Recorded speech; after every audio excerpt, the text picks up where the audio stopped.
বিড়ালটিকে লেলিয়ে দিল।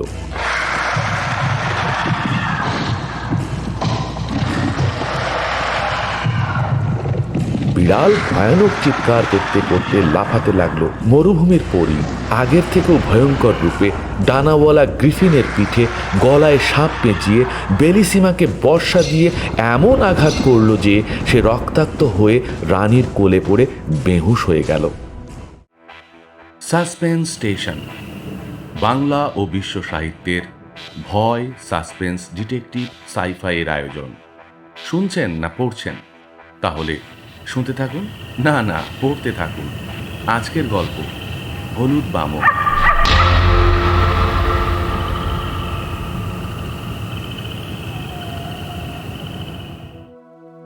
এক দেশে এক রানী ছিলেন। রানীর অনেক সন্তান হলেও শেষ পর্যন্ত একটি মেয়েই বেঁচে ছিল। তাই সে ছিল রানীর বুকের ধন। রাজার মৃত্যুর পর এই রাজকন্যাই হল রানীর একমাত্র সম্বল। হারানোর ভয়ে রানী তাকে অতিরিক্ত স্নেহ করতেন।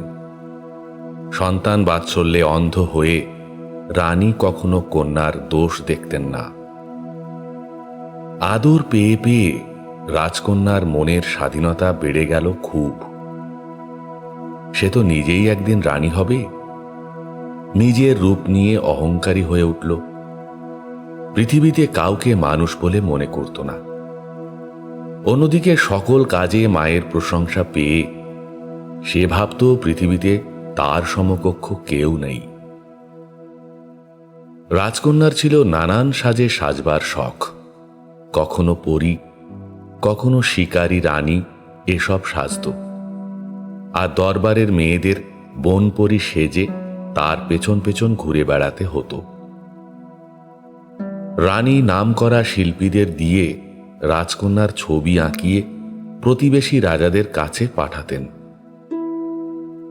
এতে রাজকন্যার গৌরব যেত আরও বেড়ে। রাজকন্যার ছবি দেখা মাত্রই তার প্রেমে পড়ে যেতেন রাজারা। প্রেমের স্বপ্নে বিভোর হয়ে কেউ হয়ে পড়তেন অসুস্থ, কেউ হয়ে পড়তেন পাগল, আবার কেউ কেউ তর সইতে না পেরে তাকে দেখার জন্য হতবিহ্বল হয়ে ছুটে যেতেন রাজবাড়িতে। কিন্তু রাজকন্যার কাছে যেতেই তারা তার দাসে পরিণত হতো। জনাভিষেক রাজা তো তাকে খুশি করতে সর্বদা ব্যস্ত থাকত। কাঁড়ি কাঁড়ি টাকা ব্যয় করে অনুষ্ঠান করত শুধুমাত্র রাজকন্যার মুখ থেকে একটু ভালো হয়েছে কথাটা শুনতে। রানীও আবার এসব পছন্দ করতেন। এমন একটি দিন পাওয়া যাবে না যেদিন 7-8 হাজার সনেট, এলিজি, মাদ্রিগাল ও গান রাজকন্যার জন্য পাঠানো হতো না। পৃথিবীর তাবৎ কবিরা পাঠাতেন। তখনকার দিনে যত কবিতা গদ্য লেখা হতো সবই এই রাজকন্যাকে নিয়ে। নাম তার বেলিসিমা। যদি আগুন জ্বালানো লাগতো তবে ওই কবিতার কাগজ দিয়েই জ্বালানো যেত। কাঠের চেয়ে তাতে আগুন হতো বেশি। বেলিসিমা রজবতী হলে সব রাজাই তাকে বিয়ে করতে চাইত, কিন্তু মুখ ফুটে বলতে পারত না। কি করেই বা বলবে? রাজাদের নিজের মাথা দিনে 5-6 বার করে কেটে ফেলার প্রতিশ্রুতিও বেলিসিমার কাছে তুচ্ছ ব্যাপার। তাহলে ভাবো একবার, প্রেমিকরা তাকে কত কঠিন হৃদয়ের নারী ভাবত। কিন্তু রানী মেয়েকে ঠিক বিষয়টি বোঝাতে পারতেন না। একদিন তিনি বললেন, বেলিসিমা, সবসময় রূপের অহংকার করো না। এসব সুদর্শন রাজাদের একজনকে বিয়ে করতে পারতে, অন্তত আমাকে শান্তি দিতে। বেলিসিমা বলল, বেশ তো আছি মা, আপন মনে আছি, কাউকে নিয়ে ভাবতে চাই না। কিন্তু এরা তো তোমার যোগ্য, এদের কাউকে বিয়ে করলে ভালো হবে। যদি এমন কাউকে বিয়ে করো যে তোমার যোগ্য না, তাতে আমার সায় পাবে না। মায়ের এসব কথা রাজকন্যা কানে নিল না। সে কোনো রাজাকেই উপযুক্ত ভাবল না। কন্যার এই একগুঁয়েমির জন্য রানী ভারী চিন্তায় পড়লেন। ভাবলেন, ছোটবেলা থেকে মেয়েকে এত লাই দেওয়া ঠিক হয়নি। অবশেষে কোনো পথ না পেয়ে রানী মরুভূমির পরীর কাছে যাওয়ার সিদ্ধান্ত নিলেন। সে এক নামকরা জাদুকর, কিন্তু সেখানে পৌঁছানো যা তা ব্যাপার নয়। পরীর কাছে যেতে হলে হিংস্র সব সিংহের ডেরা পার হতে হবে। তবে আসার কথা এই যে, রানী অনেক আগেই শুনেছিলেন এই সিংহদের পাশ দিয়ে যেতে চাইলে বাজরার আটা, মিছরি আর কুমিরের ডিম দিয়ে তৈরি কেক তাদের দিকে ছুঁড়ে দিতে হয়। কেক পেয়ে সিংহরা শান্ত থাকে। রানী এই কেক নিজ হাতে বানিয়ে ছোট একটা ঝুড়িতে করে বেরিয়ে পড়লেন মরুভূমির পরীর উদ্দেশ্যে। কিন্তু বেশিক্ষণ হাঁটার অভ্যাস না থাকায় রানী হাঁপিয়ে পড়ে একটা গাছের নিচে বসে জিরিয়ে নিচ্ছিলেন। সেখানেই গভীর ঘুমে ঢলে পড়লেন। ঘুম ভাঙার পর আঁতকে উঠলেন। ঝুড়িটা খালি, কেক নেই। আর ঠিক তখনই তীব্র ভয় জাগিয়ে সিংহদের গর্জন শোনা গেল। একজন মানুষ যে এখানে আছে, সিংহরা যেন তা টের পেয়ে ছুটে আসছে তাকে খেতে। আমি কি করব? ভয়ে রানী আর্তনাদ করে উঠলেন, আমায় যে খেয়ে ফেলবে। দৌড়তে না পেরে গাছ ঘেঁষে তিনি কাঁদতে লাগলেন। ঠিক তখনই শুনতে পেলেন হুম হুম। এই অদ্ভুত শব্দের উৎস চারিদিকে তাকিয়ে খুঁজতে গিয়ে গাছের ওপর দৃষ্টি স্থির হতেই দেখতে পেলেন একটা বেঁটে মানুষ গাছে বসে কমলা খাচ্ছে। হে রানী, হলুদ বামন বলল। তার অমন নামের কারণ তার মুখটা হলুদ, আর সে ওই কমলা গাছেই থাকে। আমি আপনাকে খুব ভালো করে চিনি এবং জানি আপনি সিংহদের ভয় পাচ্ছেন। অবশ্য ভয় পাওয়ারই কথা, তারা অনেককে খেয়ে ফেলেছে কিনা। যাকে এখন আপনি কি করবেন? আপনার কেকটাও তো নেই। মরতেই হবে। রানী কেঁদে পড়লেন। মেয়েটা যদি বিয়ে করতো তাহলে এমন অবস্থায় পড়তাম না। কি, আপনার মেয়ে আছে? হলুদ বামন আনন্দে লাফিয়ে উঠল, বলল, খুব ভালো হবে তাহলে। আসলে আমিও স্ত্রী খুঁজছি কিনা। এখন আপনি যদি প্রতিশ্রুতি দেন যে আপনার মেয়ে আমাকে বিয়ে করবে, কোনো সিংহ, বাঘ বা ভাল্লুক আপনাকে ছুঁতেও পারবে না। রানী এবার তার দিকে ভালো করে তাকালেন এবং তার কুৎসিত মুখ দেখে সিংহের গর্জন শোনার চেয়েও বেশি ভয় পেলেন। তাই কথা বলতে পারলেন না। কি আপনি চিন্তা করছেন? বামন চেঁচিয়ে বলল, ঠিক আছে, তাহলে সিংহরা আপনাকে জ্যান্তই খাক। আর তার কথা শেষ হতে না হতেই রানী দেখলেন সিংহরা পাহাড় বেয়ে তার দিকে ধেয়ে আসছে। প্রত্যেকটির দুটি মাথা, 8টি পা, 4 সারি দাঁত এবং তাদের চামড়া কচ্ছপের খোলসের মতো শক্ত ও তীব্র লাল। এই ভয়ঙ্কর দৃশ্য দেখে রানী কাঁপতে কাঁপতে চিৎকার করলেন, ও দয়া করো মিস্টার ব্রাহ্মণ, বেলিসিমা অবশ্যই তোমাকে বিয়ে করবে। রানীর বিপদে আরাম দেখছে বামন, বলল, সে আমি জানি, বেলিসিমা যথেষ্ট সুন্দর, কিন্তু আমি তাকে বিয়ে করবো কিনা ভেবে দেখতে হবে। আমার খুব একটা উৎসাহ নেই। এ প্রস্তাব আপনি এখন রেখে দিন। দয়া করুন। রানী ভয়ে তাকে আপনি আপনি করতে লাগলেন, বললেন, দয়া করে প্রস্তাব ফিরাবেন না। সে পৃথিবীর সবচেয়ে আকর্ষণীয় রাজকন্যা। আচ্ছা, বামন বলল, আমার দয়া শরীর কিনা, দয়া করেই তাকে নেব। তবে হ্যাঁ, মনে রাখবেন, এখন থেকে সে আমার। বলতেই কমলা গাছের গুঁড়ি ফেটে একটা ছোট দরজার মতো হয়ে গেল। সেই দরজা দিয়ে রানী ভিতরে ঢুকে পড়লেন, আর ঠিক তার পরপরই সিংহেরা দরজার কাছে এসে হামলে পড়ল, কিন্তু কোনো কাজ হলো না। কাণ্ড কারখানা দেখে রানী এতটাই তাজ্জব বনে গেলেন যে ভিতরে যে আরেকটা দরজা আছে তা টেরই পেলেন না। সেই আরেকটা দরজা খুলতেই তিনি গিয়ে পড়লেন কাঁটা ঝোপ ও বিষ ফুলের মাঠে। সেই মাঠের চারদিকে একটা কাদামাটির খাল, একটু দূরে খড়ের ছাউনির ছোট্ট একটা কুটির। সেখান থেকে যেন উড়ে বেরিয়ে এলো হলুদ বামন। পায়ে তার কাঠের জুতো, গায়ে হলুদ জামা, মাথায় টাক, আর কান দুটো খুব লম্বা। ভীষণ ভয়ানক লাগছিল দেখতে। আমি খুশি, বামন বলল। আমার শাশুড়ি মা হিসেবে আপনি দেখে গেলেন এই ঘরটিতে আপনার বেলিসীমা আমার সঙ্গে থাকবে। আর এই কাঁটা ঝোপে সে একটি গাধাকে খাওয়াতে পারবে, চাইলে চড়তেও পারবে। আর ওই যে ওই খড়ের চালের নিচে তার কোনো অসুখ বিসুখ হবে না। এই খালের জল সে পান করবে এবং ব্যাঙ খাবে। ব্যাঙগুলো এখানে খেয়ে খেয়ে খুব মোটা হয়েছে। তাছাড়া আমি সবসময় তার সঙ্গে সঙ্গে থাকব। আমি এমনই উপকারী, সব দিক দিয়ে আমি তার খেয়াল রাখব। বেচারা রানী ভাবতেই পারলেন না যে তার মেয়েকে এমন জীবন কাটাতে হবে। তিনি মুহূর্তে মূর্ছা গেলেন। জ্ঞান ফেরার পর অবাক হয়ে দেখলেন তিনি নিজের বিছানায় শুয়ে আছেন এবং মাথায় সুন্দর লেইজের নাইট ক্যাপ।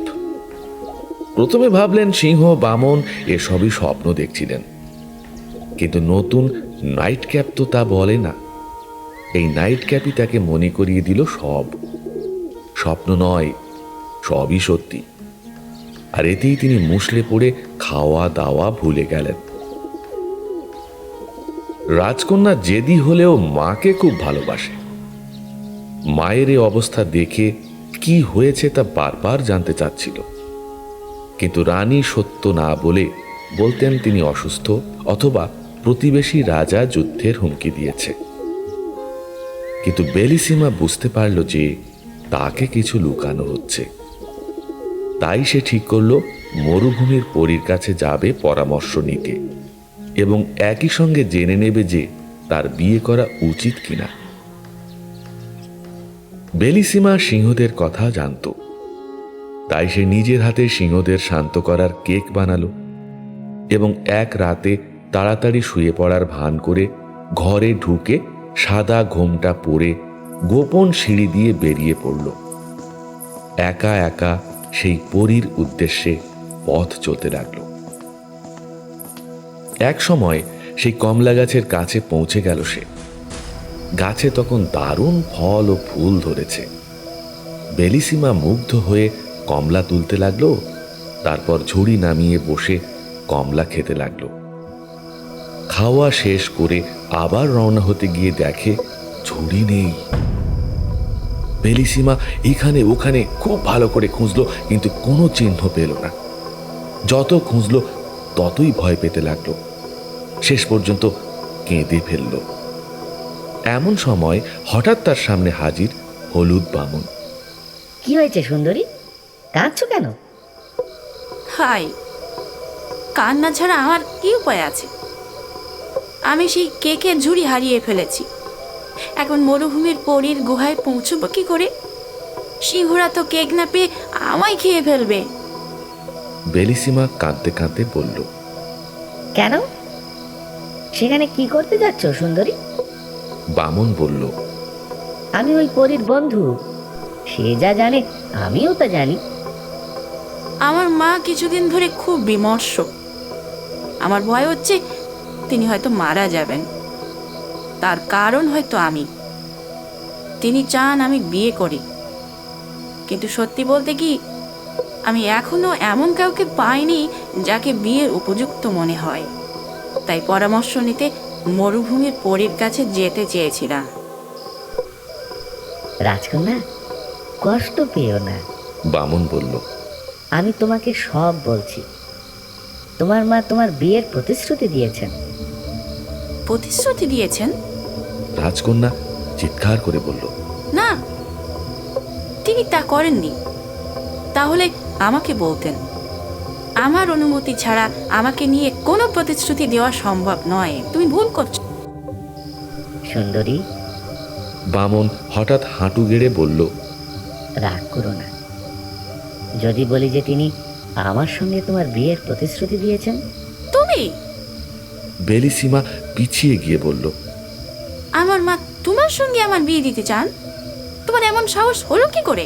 আরে, আমি কি চেয়েছি নাকি? বামন রাগ দেখালো। কিন্তু সিংহরা আসছে, তারা তোমাকে 3 কামড়ে গিলে ফেলবে, তোমার অহংকারও শেষ হবে। ঠিক তখনই রাজকন্যা সিংহদের ভয়ঙ্কর গর্জন শুনল। আমি কি করব? সে বলল, আমার সব সুখের দিন কি এভাবেই শেষ হবে? শয়তানি হাসি হেসে বামন বলল, অন্তত তুমি অবিবাহিতা অবস্থায় মরছ। আমার মতো ছোট বিটকেলকে বিয়ে করার চেয়ে মরাই ভালো। হ্যাঁ, ও, রাগ করো না। রাজকন্যা হাত জোড় করে বলল, আমি পৃথিবীর সব বামনকে বিয়ে করব, তবু সিংহের পেটে যেতে চাই না। যদি তাই হয়, আমাকে ভালো করে দেখো, তাড়াহুড়ো করে প্রতিশ্রুতি দিও না। বামন বলল, ওই রে, সিংহরা আসছে। আমি তোমাকে খুব দেখেছি, ভয়ে মরছি, আমাকে বাঁচাও, নয়তো ভয়ে মরেই যাব। বলেই রাজকন্যা অজ্ঞান হয়ে গেল। জ্ঞান ফিরলে দেখতে পেল ছোট্ট বিছানায় শুয়ে আছে, কিন্তু কিভাবে সেখানে এলো তা বুঝতে পারল না। গায়ে সুন্দর লেইস আর আঙুলে লাল চুলের তৈরি আংটি বেশ এঁটে আছে। খুলে ফেলার চেষ্টা করেও খুলতে পারল না। এসব দেখে রাজকন্যার সব কথা মনে পড়তেই খুব ভেঙে পড়ল। তাই দেখে পুরো দরবার চিন্তিত। সবচেয়ে বেশি চিন্তিত হলেন রানী। শতবার জিজ্ঞেস করলেও বেলিসিমা সত্যি বলল না। বলল, ও কিছু হয়নি। অবশেষে রাজ্যের জ্ঞানী গুণী লোকেরা রানীর কাছে গিয়ে অনুরোধ করল তিনি যেন রাজকন্যার বিয়ে ঠিক করেন। রানী বললেন এতে তিনিও খুশি হতেন, কিন্তু রাজকন্যা রাজি নয়। তারাই যেন গিয়ে রাজকন্যার সঙ্গে কথা বলে। তারা তাই করল। এখন হলুদ বামনের ঘটনার পর বেলিসিমা আগের মতো অহংকারী থাকল না, এবং সে ভাবল বামনের হাত থেকে বাঁচার সবচেয়ে ভালো উপায় হলো কোনো শক্তিশালী রাজাকে বিয়ে করা। তাই অনেকটাই অপ্রত্যাশিতভাবেই সে সাড়া দিল। বলল যে সে গোল্ড মাইন্সের রাজার সঙ্গে বিয়ে করতে রাজি।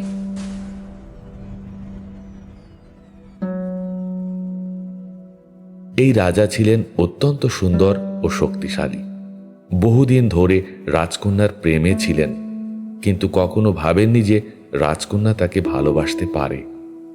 সংবাদ শুনে তো রাজা বেজায় খুশি হলেন, আর আশায় আশায় থাকা অন্য সব রাজারা প্রচণ্ড রেগে গেল। যা হোক, রাজ ইতিহাসের সবচেয়ে জাঁকজমকপূর্ণ পরিবেশে বিয়ের আয়োজন শুরু হলো। গোল্ড মাইন্সের রাজা এত বিপুল পরিমাণ টাকা পাঠালেন যে টাকা ভরা জাহাজে সমুদ্র ভরে গেল। রাজকন্যাকে সাজাতে বিরল ও দামি সব জিনিস সংগ্রহ করতে বিভিন্ন রাজদরবারগুলোতে দূত পাঠানো হলো, বিশেষ করে ফ্রান্সের দরবারে। যদিও তার সৌন্দর্য এতই নিখুঁত ছিল যে যাই পরানো হোক তাতেই মানাতো। অন্তত গোল্ড মাইন্সের রাজার কাছে সেটাই মনে হতো। রাজকন্যার কথা বলতে গেলে রাজাকে যতই দেখে ততই সে ভালোবেসে ফেলে। রাজা এত উদার, সুদর্শন ও বুদ্ধিমান যে শেষ পর্যন্ত রাজকন্যা সত্যি সত্যি তার প্রেমে পড়ে গেল। সুখে তারা একসঙ্গে বাগানে ঘুরে বেড়াতো, কোনো সময় মধুর সঙ্গীত শুনত। রাজা আবার বেলিসিমার জন্য গান লিখতেন। তাদের এই সুখ দেখে অন্যান্য রাজারা হতাশ হয়ে দেশে ফিরে গেল। যাওয়ার আগে এত দুঃখ করতে লাগলেন যে তাই শুনে রাজকন্যাও দুঃখ পেল। আহা রানী, গোল্ড মাইন্সের রাজা বললেন, এ কি, তুমি এই রাজাদের জন্য দুঃখ করছো কেন? তারা তোমাকে এত ভালোবাসে যে তোমার একটিমাত্র হাসি তাদের সব দুঃখ দূর করতে পারে। ঠিক আছে, বেলিসিমা বলল। তারা আমাকে ছেড়ে চিরদিনের জন্য চলে যাচ্ছে তো, কিন্তু তোমার কথা আলাদা। তোমার খুশি হওয়ার যথেষ্ট কারণ আছে। তারা দুঃখ নিয়ে যাচ্ছে, তাই তাদের প্রতি একটু সমবেদনা দেওয়া অন্যায় নয়। রাজকন্যার এই ভদ্র আচরণে গোল্ড মাইন্সের রাজা অভিভূত হলেন এবং হাঁটু গেড়ে তার হাত হাজারবার চুমু খেয়ে ক্ষমা ভিক্ষা করলেন। অবশেষে শুভ দিনটি এলো। বেলিসিমার বিয়ের সব প্রস্তুতি সম্পূর্ণ। সানাই বাজল, শহরের সব রাস্তা মুড়ে গেল পতাকায়, ফুলে ফুলে ছেয়ে গেল চারধার, আর প্রজারা সব ভিড় করতে লাগলো রাজপ্রাসাদের সামনে। রানী খুব খুশি, খুশিতে ঘুমোতেই পারেননি এবং ভোর থেকেই তিনি মেয়েকে কোন গয়নায় সাজাবেন সেগুলো বেছে বেছে রাখলেন। সব গয়নাই হীরের, জুতা পর্যন্ত হীরায় ঢাকা, আর তার রূপালী ব্রোকেডে যেন সূর্যের 12টি রশ্মি সেলাই করে রাখা। কিন্তু রাজকন্যার সৌন্দর্যের কাছে এ সবই ম্লান। তার মাথায় ছিল ঝলমলে মুকুট, চুলগুলো একেবারে পা পর্যন্ত পড়ত। হাজার মানুষের ভিড়ে তাকে চিনে নেওয়া যেত সহজেই। গোল্ড মাইন্সের রাজাও কম না। তার মুখে সুখের আলো স্পষ্ট ছিল এবং তার কাছে কেউ এলে খালি হাতে ফিরত না। সে রাজার ডাইনিং হলে হাজার হাজার সোনা ভর্তি ব্যারেল থাকত, আর মণি মুক্ত ভর্তি মখমলের থলি থাকত অসংখ্য। প্রতিটি থলেতে 1,00,000 স্বর্ণমুদ্রা। যেই হাত পাতত সেই পেত। এতে প্রজারা খুব খুশি হতো। একদিন মেয়ে জামাইকে নিয়ে বেড়াতে বের হচ্ছিলেন রানী। এমন সময় দেখলেন দূর থেকে 2টি বিরাট ব্যাসিলিস্ক এগিয়ে আসছে। ব্যাসিলিস্ক যেন তো? ব্যাসিলিস্ক হচ্ছে এক দানব সাপ। তার মাথা মোরগের মতো, লেজ সাপের মতো, ভীষণ ভয়ানক জন্তু। যা হোক, পিছনে করে টেনে আনছে বিরাট বেঢক এক বাক্স, আর তাদের পেছন পেছন আসছিল এক বৃদ্ধা, ভীষণ কুৎসিত চেহারা। বৃদ্ধা কালো ট্যাফেটার কলার, লাল ভেলভেটের টুপি আর ছেঁড়া ফার্দিঙ্গেল পরেছিল এবং কুঁজো হয়ে লাঠিতে ভর দিয়ে হাঁটছিল। এই অদ্ভুত বৃদ্ধা কিছু না বলে উঠোনে এসে 3 বার ঘুরপাক খেয়ে লাঠি উঁচিয়ে চিৎকার করলেন, আই রানী, আই রাজকন্যা, কি ভেবেছ? হ্যাঁ, হলুদ বামনকে দেওয়া প্রতিশ্রুতি ভেঙে এভাবে পার পেয়ে যাবে? হ্যাঁ, আমি মরুভূমির পরী। হলুদ বামন ও তার কমলা গাছ না থাকলে আমার সিংহেরা তোমাদের বহু আগেই খেয়ে ফেলত। আমাদের দেশে অপমান সহ্য করা হয় না। যা করবার এখনই ঠিক করো। তোমাকে হলুদ বামনকেই বিয়ে করতে হবে, না করলে সব ছাড়খাড় করে দেব। আহা রাজকন্যা, রানী কাঁদতে কাঁদতে বললেন, এ আমি কি শুনছি? তুমি কি প্রতিশ্রুতি দিয়েছ? মা, বেলিসিমা দুঃখ করে বললেন, তুমি নিজেই বাকি প্রতিশ্রুতি দিয়েছিলে। গোল্ড মাইন্সের রাজা সুখ নষ্ট হওয়ায় ক্ষিপ্ত হয়ে তলোয়ার তাক করে বললেন, এখনই আমার দেশ থেকে বেরিয়ে যাও, নইলে তোমাকে মেরে তোমার দুষ্টামি শেষ করে দেব। তার মুখ থেকে কথাগুলো বেরোতেই বাক্সের ঢাকনা ধপাস করে খুলে গেল, আর হলুদ বামন একটি বড় স্প্যানিশ বিড়ালের পিঠে চড়ে লাফিয়ে বেরিয়ে এলো। চুপ! সে চিৎকার করলো, তোমার সাহস তো কম নয়। তোমার সঙ্গে তো কথা হচ্ছে না। ওই বিশ্বাসঘাতিনী রাজকন্যা আমাকে বিয়ে করার প্রতিশ্রুতি দিয়েছিল।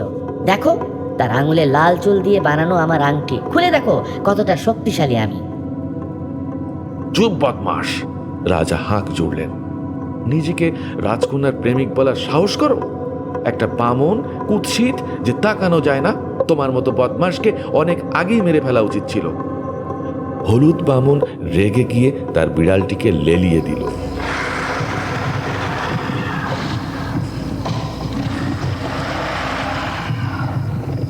বিড়াল ভয়ানক চিৎকার করতে করতে লাফাতে লাগলো।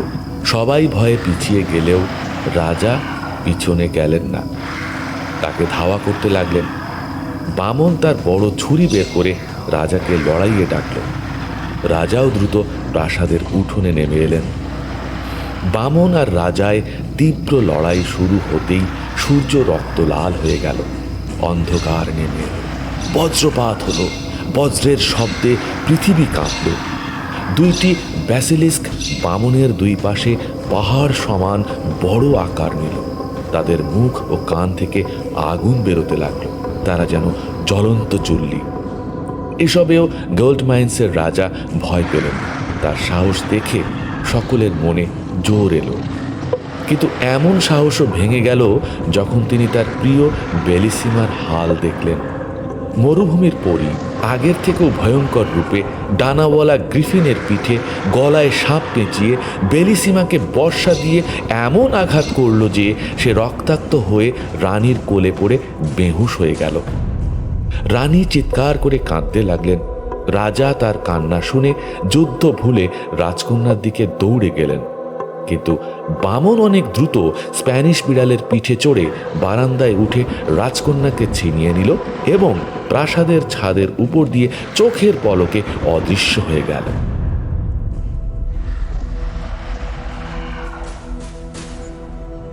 রাজা হতভম্ব হয়ে গেলেন। তার দৃষ্টি অন্ধকার হয়ে এলো এবং তিনি অনুভব করলেন এক শক্ত হাত তাকে বাতাসে তুলে নিয়ে যাচ্ছে। এই হাত হলো মরুভূমির পরীর। সে রাজাকে বন্দি করেছে। রাজার রূপে সে মুগ্ধ। পরী ভেবেছে অন্ধকার গুহায় রাজাকে বেঁধে রেখে ভয় দেখালে তাকে সে বিয়ে করতে বাধ্য হবে। গুহায় পৌঁছানোর পর সে রাজার দৃষ্টি ফিরিয়ে দিল, কিন্তু শেকল খুলল না। তারপর জাদুশক্তি দিয়ে নিজেকে এক সুন্দর পরী বানালো। এ কি দেখছি? পরী বলল, আপনি এখানে? কোন দুঃখ আপনাকে এখানে টেনে এনেছে? রাজা তার রূপে ভুলে গেলেন। বললেন, হায় সুন্দরী পরী। মরুভূমির পরী প্রথমে আমার দৃষ্টি কেড়ে নেয়, কিন্তু তার কণ্ঠস্বরে চিনে ফেলেছিলাম। তবে কেন আমাকে তুলে এনেছে জানি না।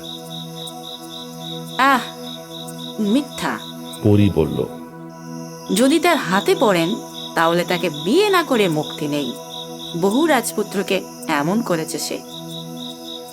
রাজা তখন তার পায়ে গ্রিফিনের মতো নখ দেখে বুঝলেন যে এই মরুভূমির পরী।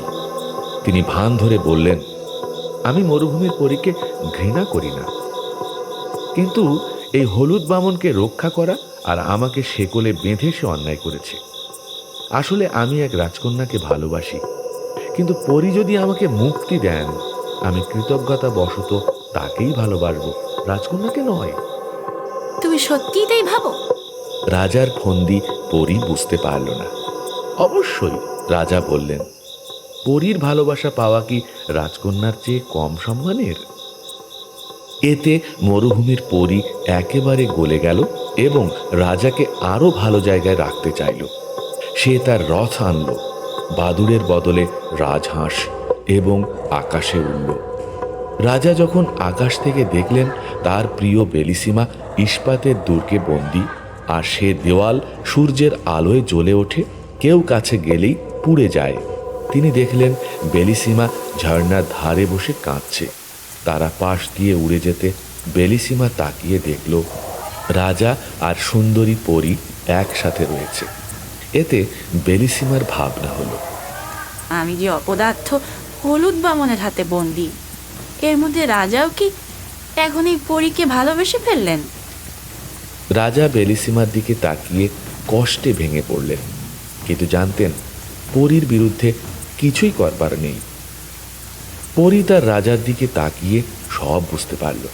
জানতে চাইল, কি বেলিসিমাকে দেখে কি মনে হচ্ছে?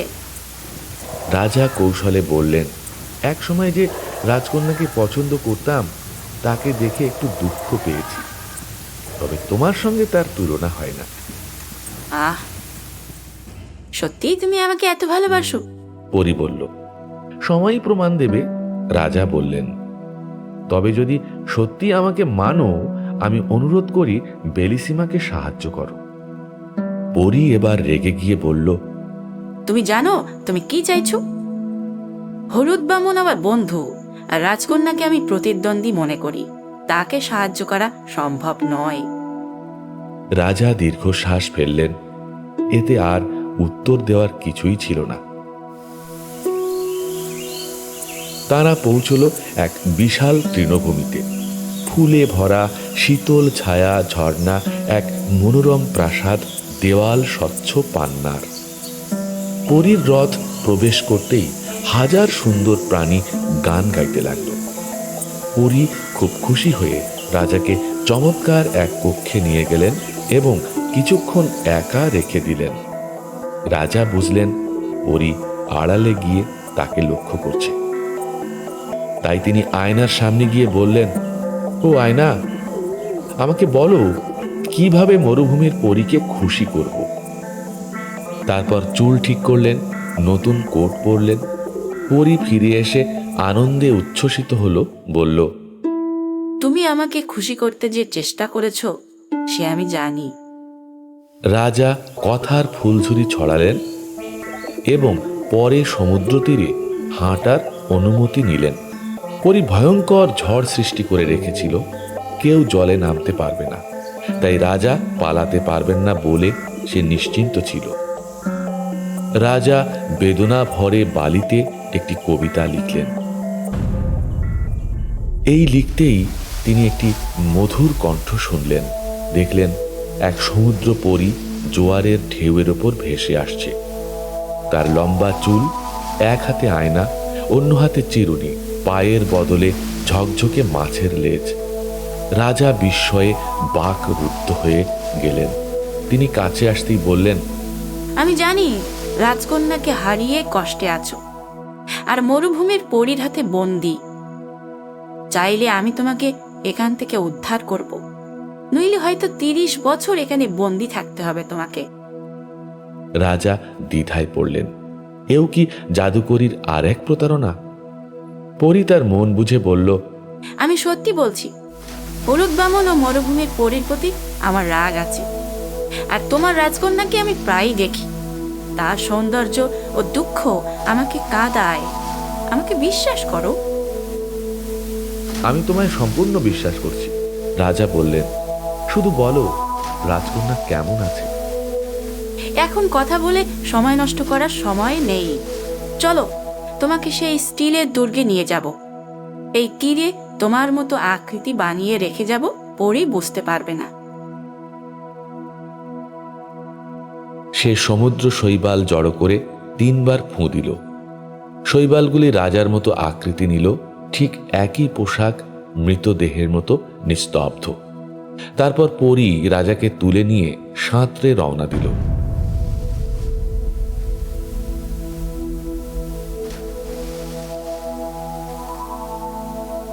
এখন তোমাকে বেলিসিমার কথা বলি।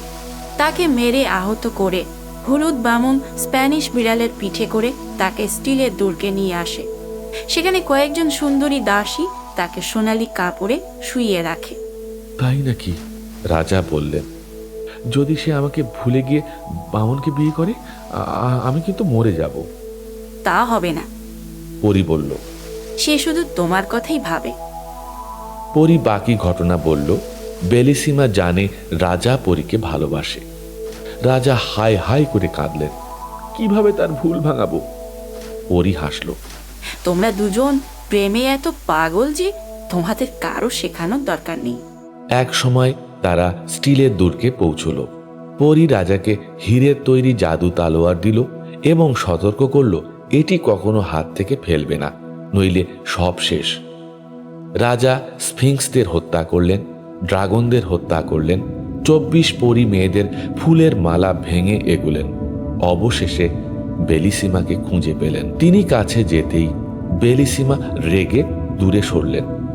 রাজা সব ব্যাখ্যা করে বললেন যে তিনি অপরাধী নন, পরীর হাতে বন্দী ছিলেন। কিন্তু সেই সময় রাজা সামান্য অসতর্কতায় তলোয়ার ফেলে দিলেন। হলুদ বামন লুকিয়েছিল, তলোয়ারটি ছিনিয়ে নিল। তারপর 2 দানব ডেকে রাজাকে শেকলে বাঁধল। বামন বলল, রাজকন্যা, আমাকে বিয়ে করলে রাজাকে ছেড়ে দেব। রাজা বললেন, আমি মরব, তবু তুমি যেন বামনকে বিয়ে করো না। কিন্তু রাজকন্যা রাজাকে বাঁচাতে রাজি হলেন বামনকে বিয়ে করতে।